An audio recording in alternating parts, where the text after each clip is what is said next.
आगामी 10 अप्रैल 2026 को एक बार फिर उत्तर प्रदेश आशा वर्कर्स यूनियन ने राज्यव्यापी प्रतिवाद का आह्वान किया है। 24 मार्च 2026 को यूनियन ने जो सवाल उठाया था उसका उत्तर नहीं मिला।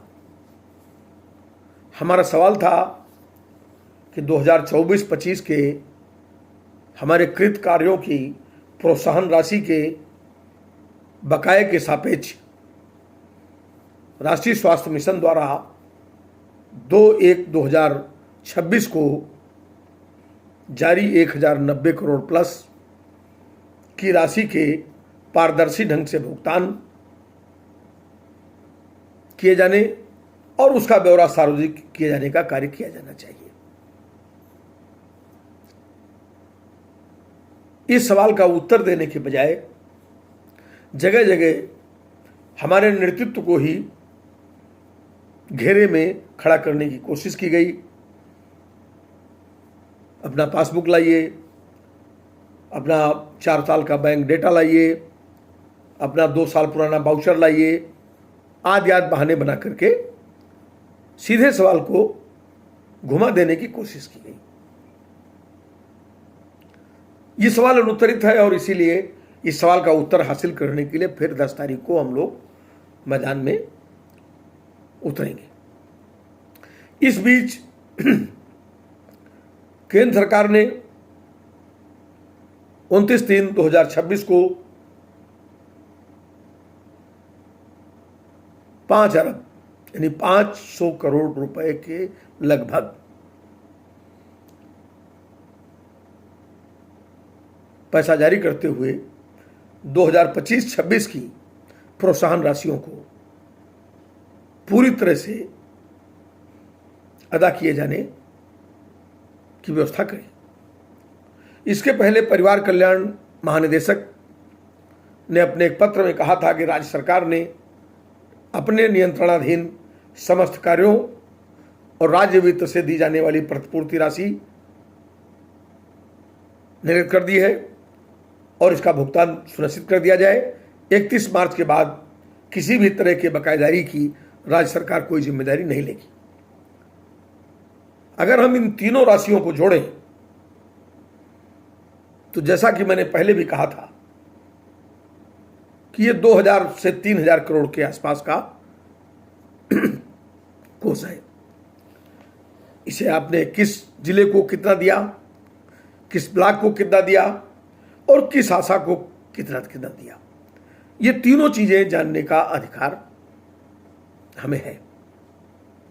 और हम सिर्फ इतनी मांग कर रहे हैं कि आपने पारदर्शी ढंग से इसका भुगतान किया है तो आप उसका ब्यौरा सार्वजनिक करिए। आप हमको सवालों के घेरे में खड़ा करने की बजाय अपनी जवाबदेही तय करते हुए इसका भुगतान आप करिए, भुगतान का ब्यौरा सार्वजनिक करिए। यह बात बहुत स्पष्ट है कि उसका 90% भुगतान अभी भी आपने नहीं किया है। 2/1/2026 को जारी पत्र में राष्ट्रीय स्वास्थ्य मिशन निदेशक ने कहा कि 15 दिन में इसका भुगतान करिए और भुगतान का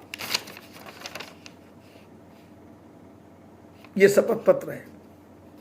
और इस शपथ पत्र में जिला कम्युनिटी प्रोसेस मैनेजर, जिला कार्यक्रम प्रबंधक, जिला लेखा प्रबंधक, जनपदी आशा नोडल अधिकारी, मुख्य चिकित्सा अधिकारी, ये देखिए ये शपथ पत्र आपको दाखिल करना था। इसके साथ आपको सूचना देनी थी कि हमने भुगतान कर दिया। आप कितने ढीठ हैं इसका अंदाजा इसी बात से लगाया जा सकता है कि इस आदेश का आपने कतई पालन नहीं किया। एक दूसरी चिट्ठी राष्ट्रीय स्वास्थ्य मिशन को जारी करनी पड़ी जिसमें उन्होंने समस्त जिलाधिकारी, अध्यक्ष जिला स्वास्थ्य समिति उत्तर प्रदेश और समस्त मुख्य चिकित्सा अधिकारी, अपर मुख्य चिकित्सा अधिकारी, मंडलीय अपर निदेशक, जिला कार्यक्रम अधिकारी आदि आदि को उन्होंने फिर एक पत्र लिखा कि 2/1/2026 को जारी की गई राशि का भुगतान अभी तक सुनिश्चित नहीं हो सका, इसे सुनिश्चित कर और तत्काल सूचना दी जाए। ये चिट्ठी उन्होंने जारी की दोबारा। तो अब ये चिट्ठी 1 महीने बाद जारी हुई। 1 महीने बाद ये चिट्ठी जारी हुई 4/2/2026 को, मैंने ठीक 1 महीने तक उस आदेश का पालन नहीं किया आपने। तो ये पता है कि इस आदेश का पालन आपने अभी आज की तारीख तक भी नहीं किया है। अगर आदेश का पालन कागज में किया होगा तो कर लिया होगा आपने। अब आपने कैसे किया है ये तो यही हम जानना चाहते हैं कि अगर इस आदेश का पालन हो गया है और इस पैसे का वितरण आपने कर दिया है तो आपने प्रदेश के किस जिले को कितना इसके सापेक्ष आवंटित किया और किन किन ब्लॉकों को, सामुदायिक स्वास्थ्य केंद्रों को कितना कितना पैसा आपने आवंटित किया और प्रति आशा को कितना कितना रुपया दिया गया, इसका ब्यौरा आप सार्वजनिक कर दीजिए। आप सवालों के घेरे में हैं तो सार्वजनिक तो आपको करना है। बात तो इतनी साधारण सी है, हम आपसे कुछ नया मांग नहीं रहे।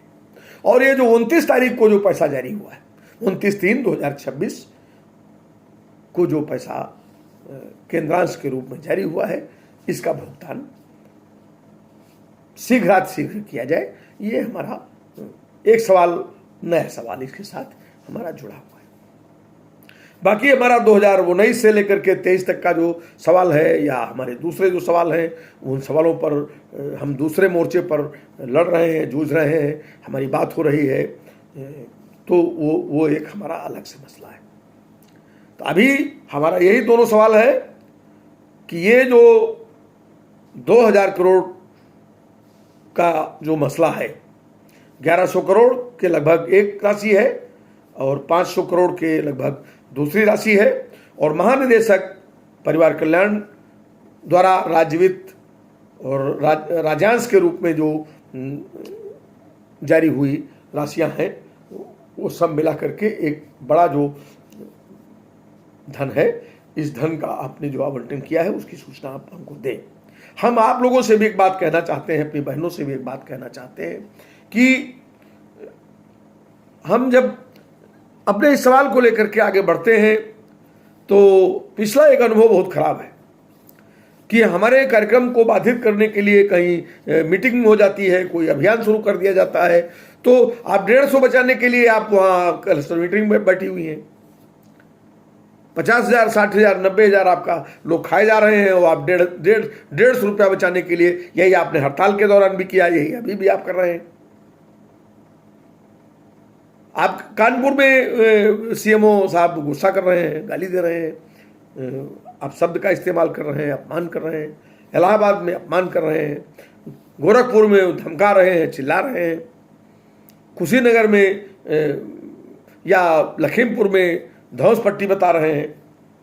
2000 करोड़ से अधिक रुपए की सालाना वसूली हो जा रही है। आपके बीसीपीएम, आपका संगनी और ये सब मिल करके सीएम, आपका वो प्रभारी एमओआईसी, ये सब मिल के खा ले रहे हैं। तो इसका हजारों शिकायत है और आप जान रहे हैं कि 50% तक का वसूली हो रहा, 20% का वसूली हो रहा, 25% का वसूली हो रहा। उसको तो आप रोक नहीं पा रहे। अब रोकेंगे कैसे? सब में बंटता है, लड्डू फूटेगा तो बटेगा, तो बट तो सब में रहा है। तो ये भ्रष्टाचार का जो जड़ है, इसको तो काटना पड़ेगा और इसके लिए ताकत की जरूरत है। और इसलिए हम आप सबसे अपील करते हैं कि एक बहुत बड़ी राशि आपके आंदोलन के दबाव में प्रकटता सामने है और इसके लिए आपको खड़े होना चाहिए। आपको लोकतांत्रिक तरीके से अपना सवाल उठाना चाहिए और उसके भुगतान की गारंटी कराने और उसके ब्यौरे को सार्वजनिक कराने की मांग को मजबूती के साथ उठाना चाहिए। हम इतना भी नहीं कर पाएंगे तो सरकार अगर 1000, 2000, 3000 रुपया बढ़ा भी दें। हमारे आंदोलन का जो दबाव है उसके जरिए विधानसभा में माननीय मुख्यमंत्री जी ने और स्वास्थ्य मंत्री जी ने कई घोषणाएं की हैं, और वो घोषणाएं सही में रूप ग्रहण कर लें, आकार ग्रहण कर लें और वो पैसा जारी भी हो जाए, बढ़ोतरी हो भी जाए, तो उससे आपको क्या फायदा होने वाला है? आपके सामने आपका 50,000 से 60,000, 70,000, 90,000 रुपया सरकार ने निकाल के अपने खजाने से दे दिया और ये खाए जा रहे हैं, और आप इसके लिए नहीं खड़ी हो पा रही। तो 50,000 आपका चला जा रहा है, सरकार बढ़ा देगी, मान लीजिए 24,000 में 25,000 बढ़ गया आपका, साल में 26,000 बढ़ गया, 30,000 बढ़ गया, उतना तो ये कभी भी खा जाएंगे।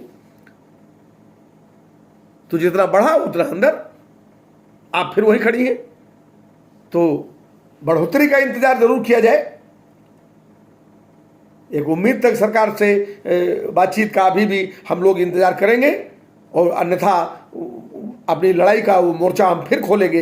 लेकिन अभी जो हमारे सामने चुनौती है, इस चुनौती को कबूल करते हुए 10 तारीख को बड़ी ताकत के साथ आप सब लोग गोलबंद होइए, अपने बच्चों का हिस्सा दूसरों को मत खाने दीजिए।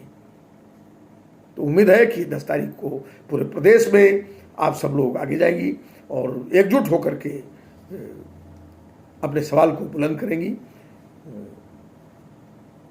धन्यवाद।